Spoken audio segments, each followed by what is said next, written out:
The Death Disc by Mark Twain.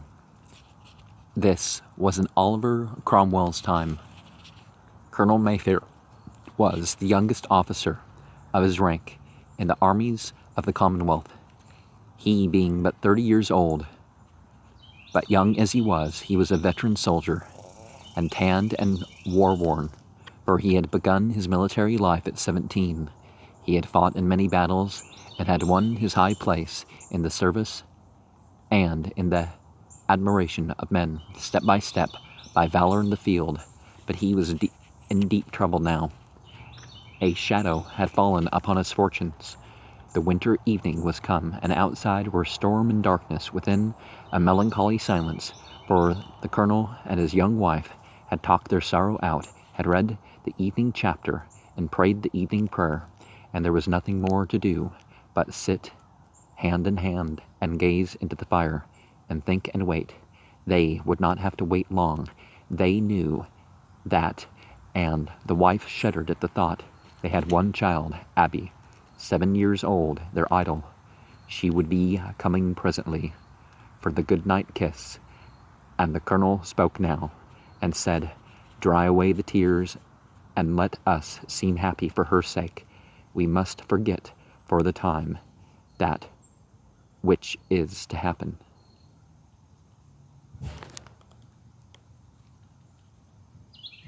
This text is a story for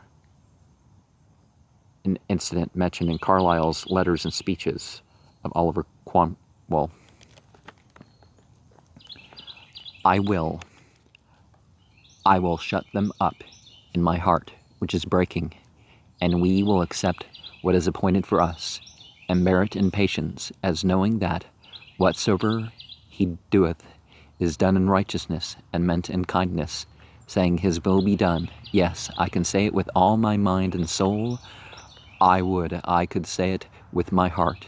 Oh, if I could, if this dear hand which I press and kiss for the last time, shh, sweetheart, she is coming. A curly-headed little figure in night clothes glided in at the door and ran to the father, and was gathered to his breast, and fervently kissed once, twice, 3 times. "Why, Papa, you mustn't kiss me like that. You rumple my hair. Oh, I am sorry, so sorry. Do you forgive me, dear? Why, of course, Papa. But are you sorry? Not pretending, but real right down sorry?" "Well, you can judge for yourself, Abby." And he covered his face with his hands and made believe to sob. The child was filled with remorse to see this tragic thing which she had caused, and she began to cry herself, and to tug at the hands and say, "Oh, don't, Papa. Please don't cry. Abby didn't mean it. Abby wouldn't ever do it again. Please, Papa." Tugging and straining to separate the fingers, she got a fleeting glimpse of an eye behind them and cried out, "Why, you naughty Papa, you are not crying at all. You were only fooling, and Abby is going to Mama now. You don't treat Abby right." She was for climbing down, but her father wound his arms about her and said, "No, stay with me, dear. Papa was naughty, and confesses it, and is sorry there. Let him kiss the tears away, and he begs Abby's forgiveness, and would do anything Abby says he must do for a punishment." They're all kissed away now, and not a curl rumpled, and whatever Abby commands. And so it was made up, and all in a moment the sunshine was back again, and burning brightly in the child's face, and she was patting her father's cheeks and naming the penalty. "A story, a story! Hark!" The elders stopped breathing and listened. Footsteps, faintly caught between the gusts of wind. They came nearer, nearer, louder, louder, then passed by and faded away. The elders drew deep breaths of relief, and the Papa said, "A story, is it? A joyous one?" "No, Papa, a dreadful one." Papa wanted to shift to the joyous kind, but the child stood by her rights. As per agreement, she was to have anything she commanded. He was a good Puritan soldier, and had passed his word. She saw that he must make it good. She said, "Papa, we mustn't always have joyous ones. Nurse says people don't always have joyous times. Is that true, Papa? She says so. The mama sighed and her thoughts drifted to her troubles again. The Papa said gently, "It is true, dear. Troubles have to come. It is a pity, but it is true." "Oh, then tell a story about them, Papa, a dreadful one, so that we'll shiver and feel just as if it was us. Mama, you snuggle up close and hold one of Abby's hands, so that if it's too dreadful, it'll be easier for us to bear it. If we are all snuggled up together, you know. Now you can begin, Papa." And an important thing to add is, don't talk about evil just for entertainment. Do it to address a wrong. I mean, there are other types of dreadful stories, because natural evil, that's not a phrase I believe in. Anyways, well, once there were 3 colonels. Oh, goody, I know colonels, just as easy. It's because you were one, and I know the close. Go on, Papa. And in a battle, they had committed a breach of discipline. The large word struck the child's ear pleasantly, and she looked up full of wonder and interest and said, "Is it something good to eat, Papa?" The parents almost smiled, and the father answered, "No, quite another matter, dear. They exceeded their orders. Is that some... No. It is as uneatable as the other. They were ordered to feign an attack on a strong position in a losing fight, in order to draw the enemy about and give the Commonwealth's forces a chance to retreat. But in their enthusiasm they overstepped their orders, for they turned the feint into a fact, and carried the position by storm, and won the day and the battle. The Lord General was very angry at their disobedience, and praised them highly, and ordered them to London to be tried for their lives." "Is it the great General Cromwell, Papa?" "Yes." "Oh, I've seen him, Papa. And when he goes by our house so grand on his big horse with the soldiers, he looks so well. I don't know just how, only he looks as if he isn't satisfied. And you can see the people are afraid of him. But I'm not afraid of him because he didn't look like that at me." "Oh, you dear prattler. Well, the colonels came prisoners to London, and were put upon their honor and allowed to go and see their families for the last... Hark!" They listened. Footsteps again. But again they passed by. The mamma leaned her head upon her husband's shoulder to hide her paleness.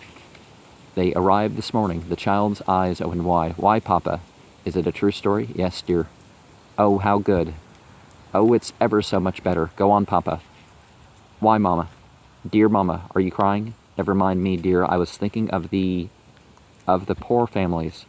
"Don't cry, Mama. It's all come out right. You'll see. Stories always do. Go on, Papa." "To where they lived happily ever after." "Then she won't cry any more. You'll see, Mama. Go on, Papa." "First they took them to the tower before they let them go home." "Oh, I know the tower. We can see it from here. Go on, Papa." "I am going on as well as I can in the circumstances. In the tower, the military court tried them for an hour and found them guilty and condemned them to be shot." "Killed, Papa?" "Yes." "Oh, how naughty. Dear Mama, you were crying again." "Don't, Mama. It'll soon come to the good place, you'll see. Hurry, Papa, for Mama's sake. You don't go fast enough." "I know I don't. But I suppose it is because I stop so much to reflect." "But you mustn't do it, Papa. You must go right on." "Very well, then." "The 3 colonels. Do you know them, Papa?" "Yes, dear." "Oh, I wish I did. I love colonels." "Would they let me kiss them, do you think?" The colonel's voice was a little unsteady when he answered. "One of them would, my darling. There, kiss me for him." "There, Papa, and these 2 are for the others. I think they would let me kiss them, Papa, for I would say, 'My Papa is a colonel too, and brave, and he would do what you did. So it can't be wrong, no matter what those people say. And you needn't be the least bit ashamed.' Then they would let me. Wouldn't they, Papa?" Now, people's parents doing or claiming to believe something doesn't necessarily make it the right thing, but that's where children start, right? "God knows they would, child. Mama, oh Mama, you mustn't. He's soon coming to the happy place. Go on, Papa." Then some were sorry. They all were, that military court, I mean. They went to the Lord General and said that they had done their duty, for it was their duty, you know. And now they begged that 2 of the colonels might be spared, and only the other 1 shot. 1 would be sufficient for an example for the army, they thought. But the Lord General was very stern and rebuked them forasmuch, having done their duty and cleared their consciences, they would beguile him to do less, and so smirch his soldierly honor. But they answered that they were asking nothing of him, that they would not do themselves, if they stood in his great place and held in their hands the noble prerogative of mercy. That struck him, and he paused and stood thinking, some of the sternness passing out of his face. Presently he bid them wait, and he retired to his closet to seek counsel of God in prayer. And when he came again, he said, "They shall cast lots, that shall decide it, and 2 of them shall live." And they did, Papa, did they? And which one is to die? Ah, that poor man. No, they refused. They wouldn't do it, Papa. No, why? They said that the one that got the fatal bean would be sentencing himself to death by his own voluntary act, and it would be but suicide, call it by what name one might. They said they were Christians, and the Bible forbade men to take their own lives. They sent back that word and said they were ready, let the court sentence be carried into effect. Well, that and suicide missions aren't the same as suicide. No. Is that someone's house? What does that mean, Papa? They will be all be shot. Hark, the wind. No, tramp, tramp, tramp. Rumble, dum dum, rumble, dum dum. Open in the Lord General's name. Oh, goody, Papa. It's the soldiers. I love the soldiers. Let them in, Papa. Let me. She jumped down and scampered to the door and pulled it open, crying joyously, "Come in, come in. Here they are, Papa. Grenadiers. I know the Grenadiers." The file marched in and straightened up in line and shoulder arms. Its officers saluted the doomed colonel, standing erect and returning the courtesy. The soldier wife standing at his side, white and with features drawn with inward pain, but giving no other sign of her misery, the child gazing on the show with dancing eyes. One long embrace of father, mother, and child, then the order. To the tower forward. Then the colonel marched forth from the house with military step and bearing, the file following. Then the door closed. Oh, Mama, didn't it come out beautiful? I told you it would. And they're going to the tower, and I'll see them. Oh, come to my arms, you poor innocent thing. 2. The next morning, the stricken mother was not able to leave her bed. Doctors and nurses were watching by her and whispering together now and then. Abby could not be allowed into the room. She was told to run and play. Mama was very ill. The child, muffled in winter wraps, went out and played in the street a while. Then it struck her as strange and also wrong that her papa should be allowed to stay at the tower in ignorance at such a time as this. This must be remedied.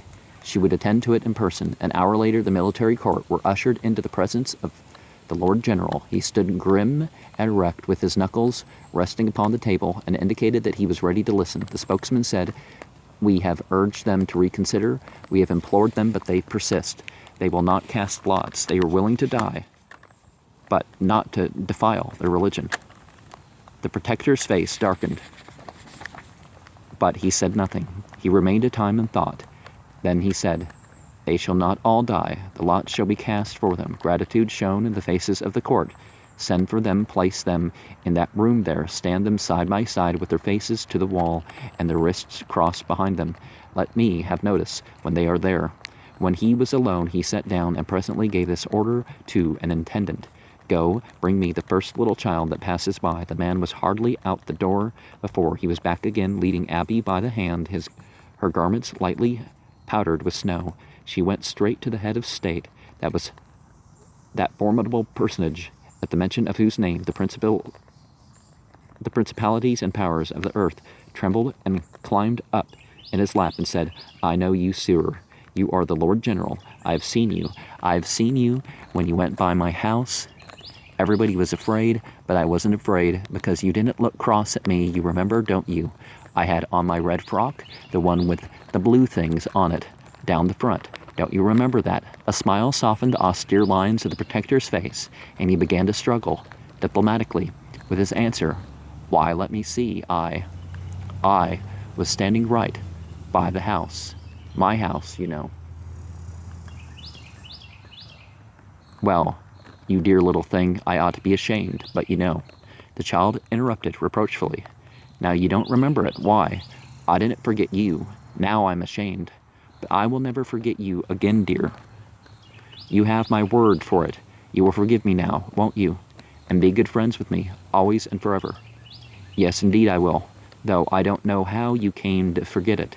You must be very forgetful, but I am too, sometimes. I can forgive you without any trouble, for I think you mean to be good and do right, and I think you are just as kind. But you must snuggle me better, the way Papa does. It's cold.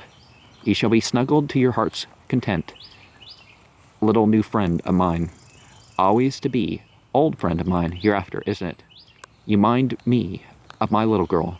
Not little anymore, now, but she was dear and sweet and daintily made, like you.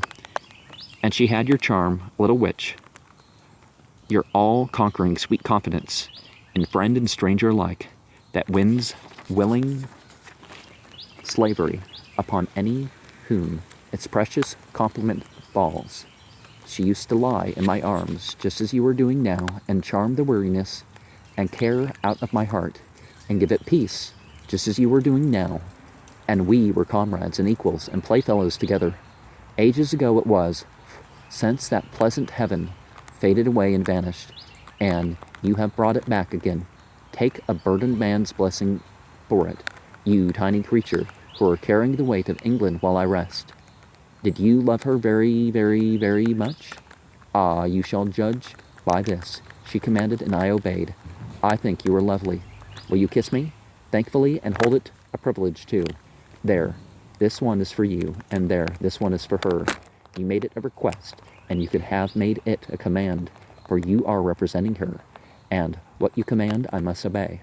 The child clapped her hands with delight at the idea of this grand promotion. Then her ear caught an approaching sound, the measured tramp of marching men. Soldiers, soldiers, Lord General. Abby wants to see them. You shall, dear, but wait a moment. I have a commission for you. An officer entered and bowed low, saying, They are come, your highness, bowed again and retired. The head of the nation gave Abby 3 little discs of sealing wax, 2 white and 1 a ruddy red, for this one's mission was to deliver death to the colonel, who should get it. Oh, what a lovely red one. Are they for me? No, dear, they are for others. Lift the corner of that curtain there, which hides an open door. Pass through, and you will see 3 men standing in a row, with their backs toward you, and their hands behind their backs. So each one with a hand open, like a cup. Into each of those open hands drop one of those things, then come back to me. Abby disappeared behind the curtain, and the protector was alone. He said reverently, Of a surety, that good thought came to me, in my perplexity from him, who is an ever-present help to them that are in doubt and seek his aid. He knoweth where the choice should fall, and has sent his sinless messenger to do his will. Another would err, but he cannot err. Wonderful are his ways, and wise.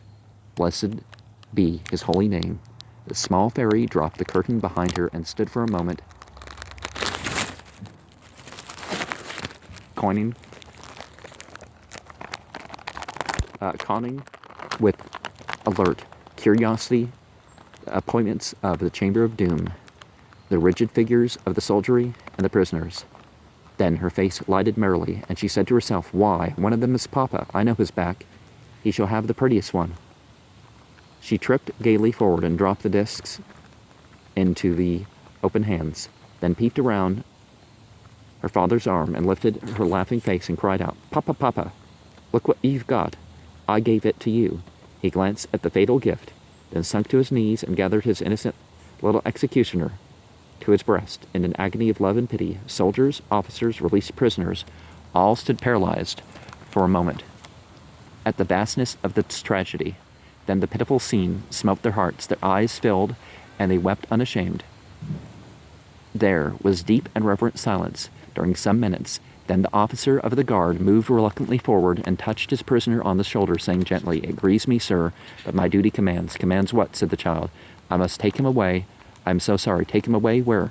To God help me, to another part of the fortress." "Indeed you can't. My mamma is sick. I am going to take him home." She released herself and climbed upon her father's back and put her arms around his neck. "Now, Abby's ready, Poppy. Come along." "My poor child, I can't. I must go with them." The child jumped to the ground and looked about her, wondering. Then she ran and stood before the officer and stamped her small foot indignantly and cried out, "I told you, my mamma is sick, and you must have listened. Let him go. You must. The poor child. Would God I could. But indeed, I must take him away. Attention, guard. Fall in. Shoulder arms." Abby was gone like a flash of light. In a moment, she was back, dragging the Lord Protector by the hand. At this formidable apparition of all present, straightened up, the officers saluting and the soldiers presenting arms. "Stop them, sir. My mamma is sick and wants my papa." I told them so, but they never even listened to me and are taking him away. Well, there's a difference between listening and obeying, right? The Lord General stood as one dazed. "Your papa, child. Is he your papa?" "Why, of course. He was always it. Would I give the pretty red one to any other when I love him so? No." A shocked expression rose in the Protector's face, and he said, "Ah, God help me. Through Satan's wiles, I have done the cruelest thing that ever man did, and there is no help, no help. What can I do?" Abby cried out, distressed and impatient. "Why, you can't make them let him go." And she began to sob.